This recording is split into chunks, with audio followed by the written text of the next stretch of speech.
Hello साथियों, नमस्कार। स्वागत है आप सबका हमारे यूट्यूब चैनल पे। साथी, जो भी स्टूडेंट यहाँ पे दिल्ली आईटीआई में एडमिशन कराना चाहता है, एडमिशन स्टार्ट हो चुका है, वो इजीली जाके वेबसाइट पे जाके अपना रजिस्ट्रेशन फॉर्म फिल कर सकता है। ठीक है।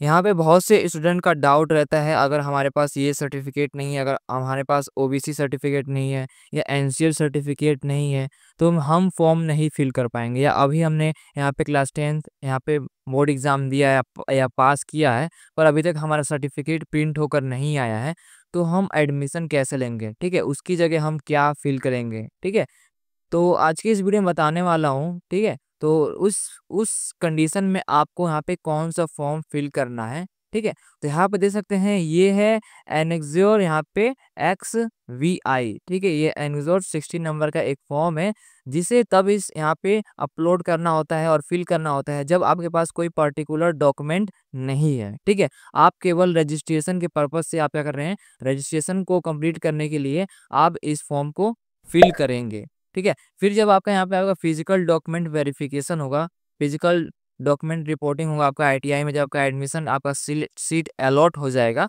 ठीक है, तब आपको यहाँ पे अपने डॉक्यूमेंट रिपोर्ट के लिए जाना पड़ेगा और डॉक्यूमेंट वेरिफिकेशन के लिए अपने आईटीआई में जाना पड़ेगा उसके नेक्स्ट डे। ठीक है, तो उस समय आपको जो डॉक्यूमेंट आपने ये भरा है कि मुझे मेरे पास पर्टिकुलर टाइम में ये डॉक्यूमेंट नहीं है, उस समय आपको अपना डॉक्यूमेंट क्या करना पड़ेगा, ले जाना पड़ेगा। अगर आप उस समय अपना डॉक्यूमेंट वहाँ पे सबमिट नहीं कर पाएंगे, तो आपका जो सीट होगा, जो आपको काउंसलिंग की होगी, वो आपका सीट वहाँ पे क्या किया, कैंसिल कर दिया जा सकता है। ठीक है, इसलिए इस फॉर्म को भरा जाता है कि आपके पास कोई पार्टिकुलर अभी डॉक्यूमेंट नहीं है, तो आप जब आपका डॉक्यूमेंट आ जाएगा तो आप वहाँ पे क्या करेंगे, सबमिट कर देंगे। केवल रजिस्ट्रेशन के पर्पज से इसे यूज किया जाता है। तो आज की इस वीडियो में बताने वाले को कैसे फिल करना है। ठीक है, तो देख सकते हैं ये कुछ इस प्रकार का फॉर्म का इंटरफेस होगा। सबसे पहले आप इसको प्रिंट आउट निकलवा लेंगे किसी भी शॉप से। ठीक है, उसके बाद देख सकते हैं लिखा हुआ है undertaking regarding relaxation to submission of the document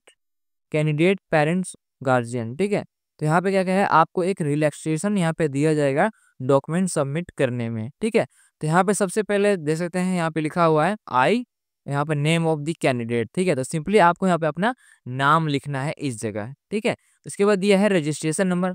तो आप जब पहली बार रजिस्ट्रेशन करेंगे, आप न्यू कैंडिडेट होंगे, जब आप पहली बार रजिस्ट्रेशन करेंगे तो आपका यहाँ पे एक रजिस्ट्रेशन नंबर आपको बनेगा। ठीक है, रजिस्ट्रेशन नंबर पासवर्ड आपको यहाँ पे क्रिएट करना होता है। ठीक है, तो सबसे पहले आपको यहाँ पर रजिस्ट्रेशन नंबर बनेगा और एक पासवर्ड बनेगा, तो आपको रजिस्ट्रेशन नंबर, उसी रजिस्ट्रेशन नंबर को यहाँ पे फिल कर देना है। ठीक है, उसके बाद यहाँ दिया है सन और डॉटर।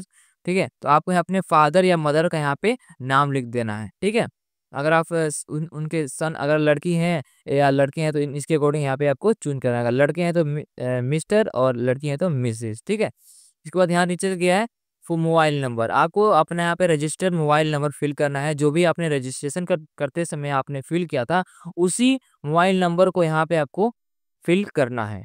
ठीक है, उसके बाद यहाँ जैसा था कुछ यहाँ पे लिखा हुआ है, यहाँ पे लिखा हुआ है यहाँ .1 currently I do not have dash certificate. ठीक है, आपको यहाँ पे जो सर्टिफिकेट आपके पास प्रेजेंट टाइम में नहीं है, उस सर्टिफिकेट का यहाँ पे नाम लिख देना। जैसे कि आपके पास एनसीएल नहीं है, या यहाँ पे आपके पास ओबीसी का सर्टिफिकेट नहीं है, या आपके पास क्लास 10th का मार्कशीट नहीं है। ठीक है, ऐसे आपको कुछ पास नहीं है, अगर आप माइनॉरिटी क्वार्टर से हैं या और भी यहाँ पे फॉर्म हो सकते हैं जो आपके पास नहीं है, तो उस फॉर्म का यहाँ पे नाम लिख देंगे। ठीक है, उसके बाद यहाँ सेकंड पॉइंट है my correct information is dash. ठीक है, जो भी आपका करेक्ट इन्फॉर्मेशन है यहाँ पे लिख देंगे कि जो भी ये डॉक्यूमेंट है मेरे पास प्रेजेंट टाइम में नहीं है। ठीक है, इसको यहाँ देगा the same may be use for allowing my participation in online admission, the said relaxation should be provided to me and I agree to this term and condition as a given below. ठीक है,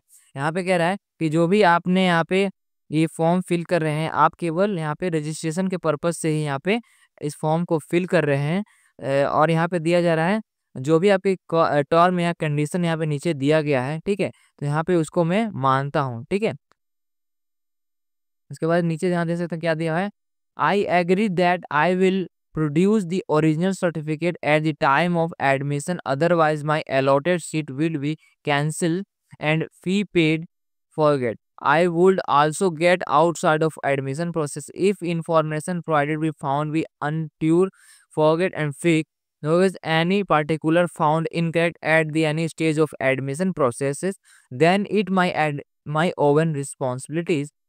Further, ITI, DTE or CO otherwise authorities may be entitled legal action against as per governments rules. ठीक है, यहाँ पे यही कह रहा है, आई एग्री, मैं एग्री करता हूँ, that I will process the original certificate, कि मैं ओरिजिनल सर्टिफिकेट को क्या करूँगा, यहाँ पे एडमिशन के टाइप क्या करूँगा, मैं यहाँ पे अलॉट हो जाऊँगा, तब सीट अलॉट हो जाएगा।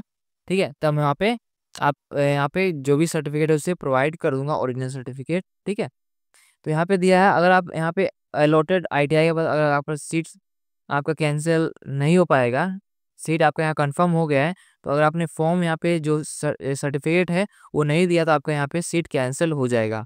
यहाँ पे दिया, I will so get out of admission process if information is found. अगर आपका कोई भी रजिस्ट्रेशन करते समय एडमिशन के प्रोसेस में कोई भी आपका डॉक्यूमेंट फेक या अनट्रू होता है, मतलब गलती होता है, तो जो भी आपका यहाँ पे एडमिशन का प्रोसेस था वो आपका यहाँ पे रद्द कर दिया जाएगा, ये आपकी स्वयं की रिस्पॉन्सिबिलिटीज होगी। ठीक है, उसके बाद अगर आपने कोई यहाँ पे फॉर्म किया है फर्दर, तो उसके बाद आपको यहाँ पे लीगल एक्शन भी लिया जा सकता है। ठीक है, तो ये था कुछ टर्म और कंडीशन इस फॉर्म को भरने के बेस पे। ठीक है, तो जो भी आपका डॉक्यूमेंट्स होगा आप इसे ट्रू एकदम सही सही भरिएगा, आप कोई भी गलत इन्फॉर्मेशन नहीं भरिएगा। ठीक है, उसके बाद आपको यहाँ पे अपना सिग्नेचर, यहाँ पे आपको आपको अपने पेरेंट्स के यहाँ पे सिग्नेचर करा लेना है। ठीक है, उसके बाद आपको यहाँ पे उनका नाम लिख देंगे, जैसे आप फादर या मदर लिख देते हैं, उनका यहाँ पे नाम लिख देंगे, ऊपर यहाँ पे सिग्नेचर करवा देंगे। ठीक है, यहाँ पे आपको अपना सिग्नेचर करना है और यहाँ पे आपको अपना नाम लिख देना है। ठीक है, तो दो बार आपको यहाँ पे नाम और सिग्नेचर लिखना है, क्योंकि जो भी आपका नाम है उस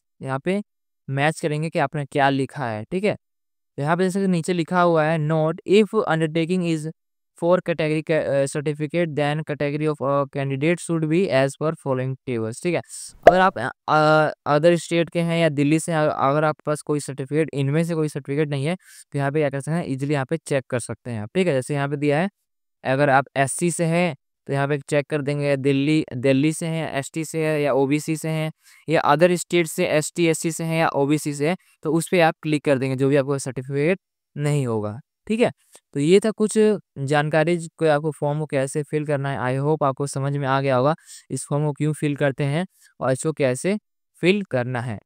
इस वीडियो में सिर्फ इतना है, और आपको कोई डॉक्यूमेंट फिल करने में कोई परेशानी आ रही है तो इजीली आप मुझे कमेंट कर सकते हैं, और आप इसे डाउनलोड करने को बोलो, मैं आपको डाउनलोड आप वेबसाइट से भी कर सकते हैं। वहाँ पे वेबसाइट में यहाँ पे एक फॉर्मेट का ऑप्शन आता है, हाँ इजीली वहाँ पे जाके डाउनलोड कर सकते हैं। नहीं तो मैं आपको इस वीडियो के डिस्क्रिप्शन में आपको यहाँ पे लिंक दे दूंगा, आप सिंपली आप उस पर क्लिक करेंगे तो आप सीधे वहाँ से डाउनलोड कर पाएंगे। ठीक है, तो सिर्फ इस वीडियो से इतना ही। Thank you for watching this video. Please like, subscribe and share. Good luck.